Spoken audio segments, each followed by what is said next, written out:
What's the deal, man? Fueled by Craft.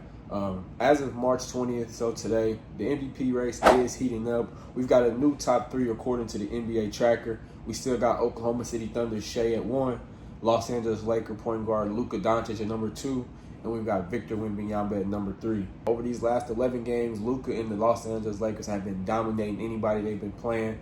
I think they've won 10 of their last 11, and over these last 8 games, Luka Dončić is averaging 40 points per game.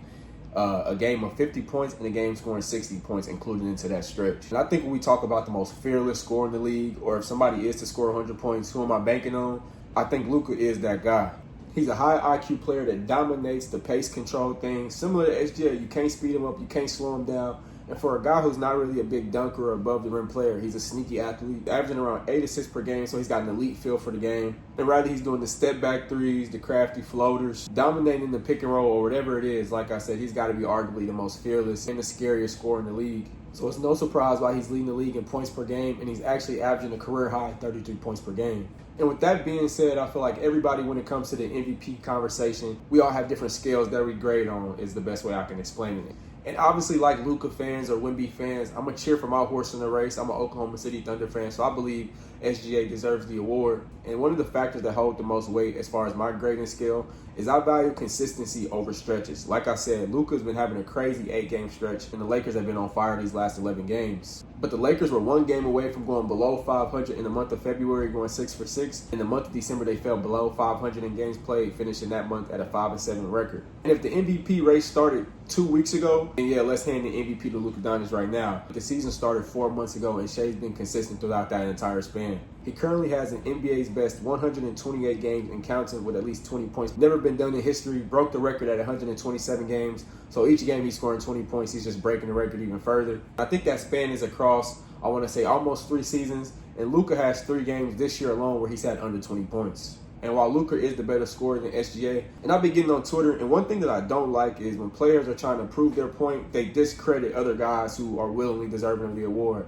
A lot of Lakers fans are discrediting SGA, saying he has a lot of help. But what they fail to realize, or they do realize and they just don't mention it, Luka's playing along 2 teammates who are also averaging 20 points per game. SGA doesn't have any teammates averaging over 20 points per game. And in fact, the Lakers are the only team in the entire NBA to have at least 3 players averaging at least 20 a game. So when you lead your argument saying that Luka's out there by himself, I think I have a screenshot and I'll post it if I find it. Some guy said, Luka's out there playing with Gabe Vincent. I just automatically assume that you don't watch the game. You get all your narratives off Twitter, watch highlights. You don't actually sit down and watch these games. For the 3rd season in a row, the Thunder are on pace to finish number 1 in the West, which is an insane run by the Oklahoma City Thunder. Last year, he led them to the best defensive team of all time. Still one of the better defensive teams in the league.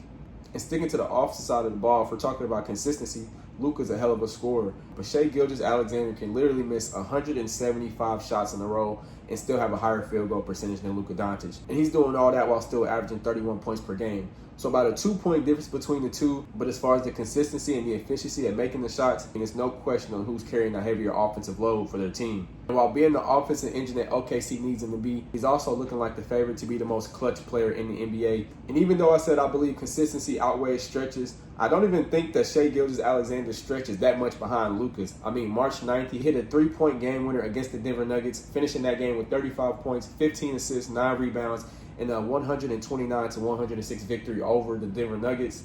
March 13th, he recorded 35 points and secured a victory over the Boston Celtics, 104-102, a game where Jaylen Brown played incredible. March 17th, against the Orlando Magic, he also had a 40-point game and 113-108 victory against the Orlando Magic. And I think I skipped this day, but on March 15th, he extended his 20-point record against the Minnesota Timberwolves in a 116-103 win over the Timberwolves. And I'm just out on Wemby winning the award as a whole. You know, he's got a guy like De'Aaron Fox, who I think is one of the best point guards in the league. He's got 2 top 5 picks in Dylan Harper and Stephon Castle. I think it's a lot going into that San Antonio team.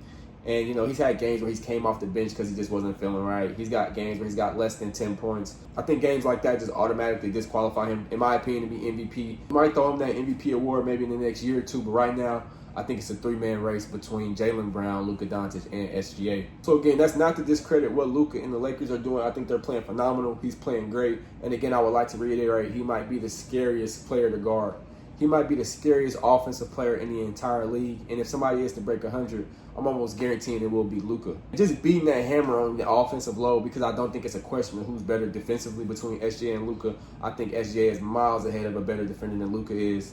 He has a guy in LeBron James who's averaging 7 assists per game. So not only is Luka dominating with the ball in his hand, he also has a guy, the greatest player of all time in LeBron James, who they can trust to still run the offense and the offense to not drop off that much when Luka takes the bench.